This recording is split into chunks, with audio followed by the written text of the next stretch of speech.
अगली सूक्ति पदावली कह रही है, काहे की नलली तू कुमलानी, तेरे ही नाली सरोवर पानी। जल में उत्पत्ति जल में वास, जल में नलिनी तोर निवास।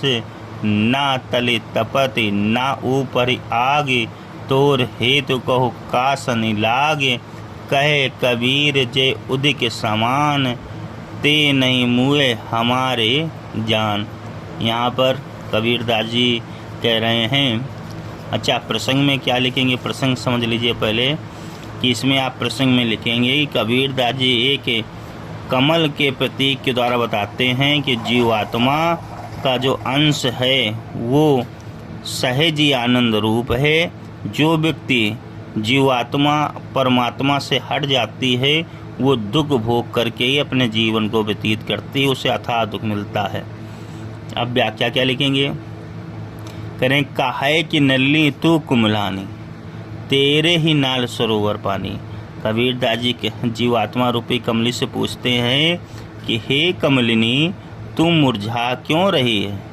काहे कि नलिनी तुम मुरझानी, हे कमली तू क्यों मुरझा रही है। तेरा नाल सरोवर के अंदर जल में रहता है, तेरे ही नाल सरोवर पानी, यानी जो सरोवर है, जो तालाब है, उसमें जो पानी है उसमें तुम्हारी नलका रहती है, फिर भी तू क्यों मुरझा रही है। जल में उत्पत्ति जल में वास, जल में नलनी त्योर निवास। अरे तू तो सदा जल में ही रहती है, जल से ही तेरी उत्पत्ति हुई है और जल ही तेरा निवास है, और पूर्ण रूप के उसके बाद भी तुम जल में ही रहती हो। नहीं, कह रही है जल में उत्पत्ति जल में उत्पन्न हुई, जल में वास जल में ही तुम्हारा निवास है, जल में नलिनी तो तुम्हारी नलिका भी जल में ही रहती ही है, पूर्ण रूप से विलीन रहती है।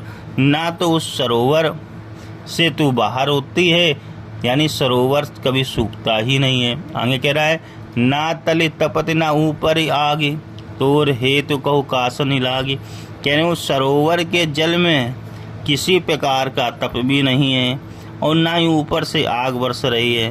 कहने का मतलब है कि हरा रहने के लिए, हरा भरा रहने के लिए जैसा वातावरण होना चाहिए वैसा पूरा वातावरण है, फिर भी इस परिस्थिति के अनुकूल तो क्यों नहीं है। तुम मुरझाने का कारण क्या है।